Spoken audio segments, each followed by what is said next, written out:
Hey guys, how's it going? So in today's video, we're going to be going over my Darth Vader stunt saber, which is codename Barbican. And the reason it is called the Barbican is because in 2000, there was a show that they revealed some of the props at in London, UK, I believe. And the show, I believe the show is called the Barbican, and this hilt was displayed in showcase, one of the props that they had there. So that's where it gets its name. But so this hilt specifically here is the end result of Darth Vader's stunt saber in the original trilogy. So this started out as the A New Hope square shroud motorized stunt, and that was obviously his motorized stunt in A New Hope, fitted with a motor and a switch, and spun the blade to get the effect in A New Hope. Then in ESB, the motor was removed and there was a core put in place, and that core was necessary for the rod to hold the blade for the ESB stunt. So it was repurposed in ESB for that stunt. The reason why is because obviously they just kind of redid the hilt a little bit. Not much. Obviously there wasn't a switch or the motor. There was a rod with a core, and that held the rod in place, so that way you can put the blade on and making it the stunt for ESB. And then in Return of the Jedi, there was the DV6, which was one of the stunts. And then there was also the severed hand, which was a resin cast of the of this hilt here. And I believe it underwent some modification in Return of the Jedi, because the cast says different looks-wise from ESB. So there's just certain little things that are different. But yeah, so obviously the Vader's severed hand in Return of the Jedi was a cast from this hilt. It wasn't this hilt, it was a cast of this hilt. It was a resin cast. And so then this was just existed. And that's where it was showcased in Barbican. And that's where it gets its name from. But so with a little backstory, a little choppy backstory, as I was describing it, we're going to be going over some of the accuracy details, and as well as just an overall overview of this hilt specifically. So let's start out. I always start out at the top.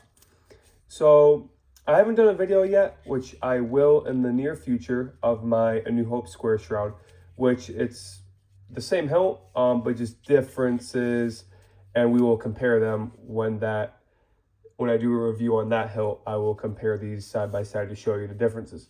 Now I am missing the ESB version, which is essentially the square shroud kit with some modification. So I have to find it, or because it's a limited run, or just wait till it's released again.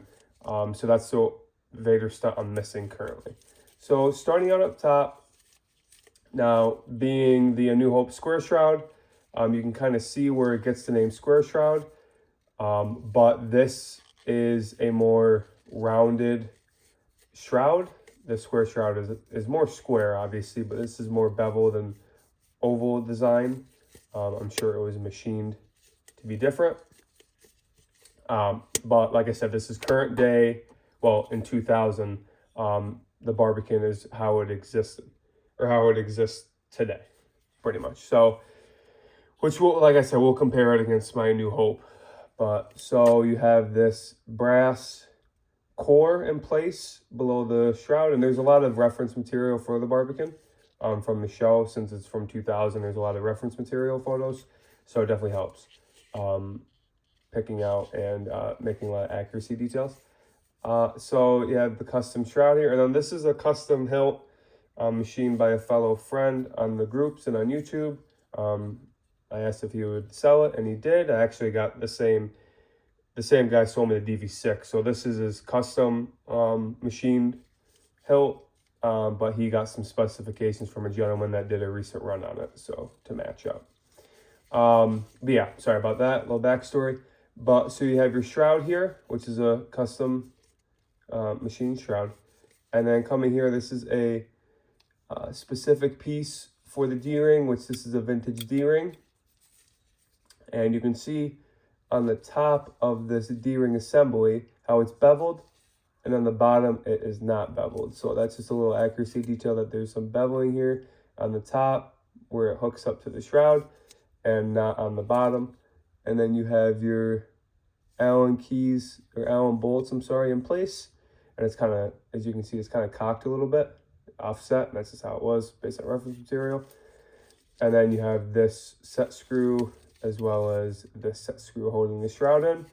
And then, so right here on the ESB, these were drilled and countersunk, and these holes here held in the core on ESB. Obviously not on the Barbican current day. Those screws are removed. And then these were also, I believe these were core bolts for the core, but these specific holes here are filled with Plastistruct, and that's what the prop was used, what was used on the prop as well, and that just filled the holes on the current day.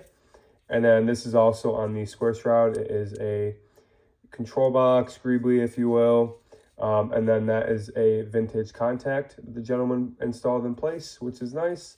Give it that nice vintage accuracy. And then this control box on this specific hilt is screwed and tapped into the tube of the hilt. So this is screwed in place. On my other, I just glued it, but on this one, it is screwed in place. And coming down here, guys, I just recently acquired this. I'm really excited. I lucked out. Sometimes I luck out, sometimes I don't. But why I'm so excited about this, it is a vintage MPP clamp.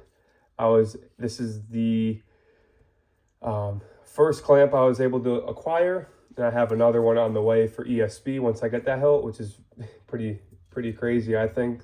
Same guy, he just had 2 spare clamps, and what makes it so hard to get is people don't want to separate the clamp from the flash, which I totally get, because it loses quite a bit of value on the MPP without the clamp. But the gentleman had a spare, and I was able to snag this one, and then a week later he said, hey, you want another? And I said, absolutely. So he reached out, or actually I made a post on one of the groups, and I messaged him. So he had one, and then I bought another. So that other clamp will be for my ESB Vader Stunt, which is the last one I need. The only downside is these are straight bars. And what I mean by straight bars is the clamp bars are straight, which the real prop was trapezoidal. I'm not going to let that really deter me from how awesome this hilt is, because it's very hard to find MPP clamps in the wild, not in the wild, but MPP clamps, as well as having one being trap bar. And I'm going to have 3, I'm going to have to get 3 sets of trap bars to make it exactly like the prop, which that little bit of difference, we'll see what happens if I can find them, but it's not make or break for me, which is okay. And then one accuracy detail to note is that the rubber, or the sleeve, because it's more or less plastic, it's missing on the stunt. The MPP flashes have them to avoid scratching the flash, but on the stunts they do not have the clamp liner or clamp sleeve in place, which this clamp is in really good shape. Very surprised, not many nicks, and the finish is great on it as well. Yeah, so that's awesome. And, you know, it's in the right orientation with the lever on the side. And this is a vintage Claire board. Now, it's not confirmed if this is an Otis board or not, as well as ESB. It's very close. This is very close. There's a trace that had to be added on thick on the top to match the Barbican. This is probably not the right board, but it's vintage and it's very close. So if the Otis isn't the correct board and this isn't the correct board, I'll take the Claire board, because the Otis isn't correct either. So I'll take one that's cheaper and easier to find, which this came with. So I'm happy about that. And then also, stepping down from the clamp. Have your grips, which are screwed in. Well, this one I believe is glued in to get that effect. I'm not 100%, but these are E6000 on Geno vintage spec grips, and they're all in the right orientation. So I don't mind my glove. I ran out, so I'm just using one that I had laying around. But my hands are pretty beat up from work, so I like to wear gloves. But yeah, so you have your screws in the right spots, kind of diagonally on the fore end of the grips, and these are all in the right accurate spec and accurate distancing. So yeah, that one's very close. And then right here, that would be that hole there. As you can see here, that hole, that would be for the wires to come out of the A New Hope version of this hilt. And there should be a hole under the clamp for the switch, because now the clamp covers it now. And these screws here on the hilt are actually on the prop today, where the grips were attached, which is, you know, accurate and good.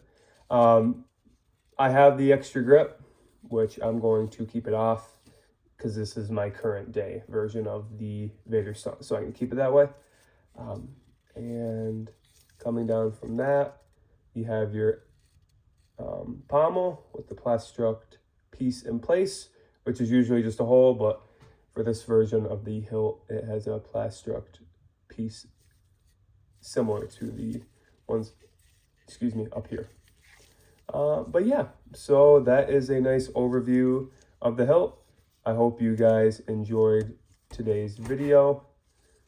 Sorry about the glove. It's all right. I gotta order gloves, guys. I just want to get a video out today. But yeah, I hope you guys enjoyed today's video. I'm trying to be uploading more frequently. I actually uploaded a video last night or early this morning. So I just want to stay on top of it and give you guys some good content and informational content, stuff like that, of my props. But yeah, stay tuned. I'm going to be doing most likely my A New Hope motorized square shroud next, to get that review and overview done for you guys, as well as I have the Vader shared pipe stunt. I'm going to be doing a review on that, and that's pretty much my hilts currently. I have just came in, it's a Darth Jones A New Hope lineage cast Vader helmet, which is awesome. And I have a few other projects in the works currently, but I will share them with you guys as I complete them. So thanks for stopping in today's video, guys. I hope you enjoy your day, and take care.